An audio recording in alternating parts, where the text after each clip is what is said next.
brand, the original word, was a word that really comes from the idea of putting your name on something, putting your reputation onto something. It doesn't matter what it is.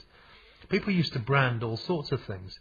They used to brand their cattle, for example, which is where we think of branding because of cowboy movies that kids tend to watch when they were younger.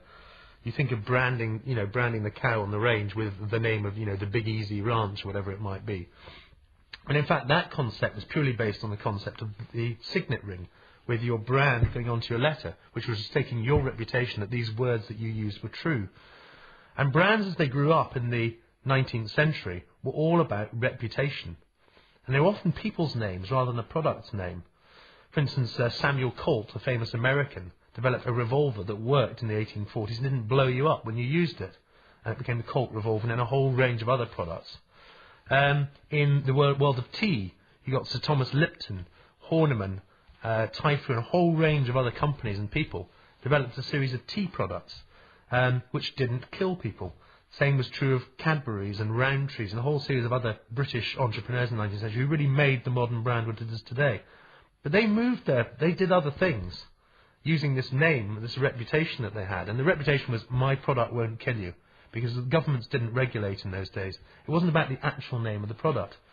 We got then very confused in Britain, and brands became very associated with product names. Now, if you look at the Japanese, they took, for, again, reasons unrelated to branding, but much more related to the business conditions that were in, they took a completely different approach to brands. So, as the 19th century became the middle of the 20th century in Britain, brands became much more associated with products. And you got big companies like Unilever would have hundreds of different products, which they called their brands. Japanese companies actually went the opposite way, because they were broken up at the end of the Second World War by General MacArthur, when he tried to break the military-industrial complex in Japan, which led to Japan's aggression in Pearl Harbor. He broke up what were called the Zaibatsu, which were these massive industrial conglomerates, which had names like Mitsubishi. And he broke them up into smaller constituent parts.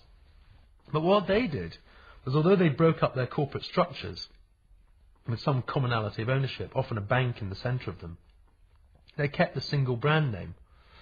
And that meant that they had a completely different approach. I think it's best illustrated by the idea of, imagine that you're a consumer and you're driving a Mitsubishi Shogun around the M25, and there's another consumer in a Range Rover going around the M25.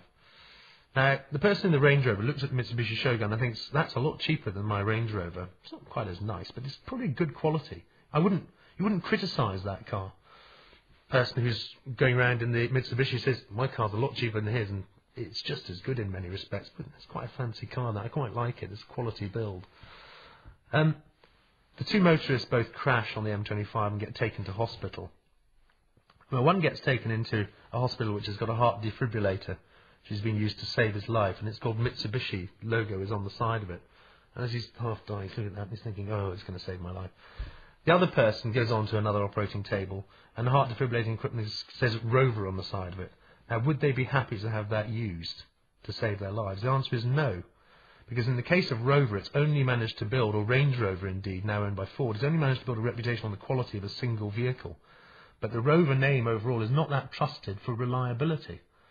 But the quality of the vehicle and the cachet of it and its off-road capabilities have overcome the fact that in the reliability tables it's right down there. Whereas Mitsubishi has spread its brand name into a whole range of electronic products. So you can go into Dixon's and you'll find a Mitsubishi stereo system, for example, which is probably cheaper than the Sony one, but you think of it as doing just as good quality. So you build up a perception of Mitsubishi as something that stands for quality and value for money. You don't build it up as something that's a car. It's actually in a whole range of different goods.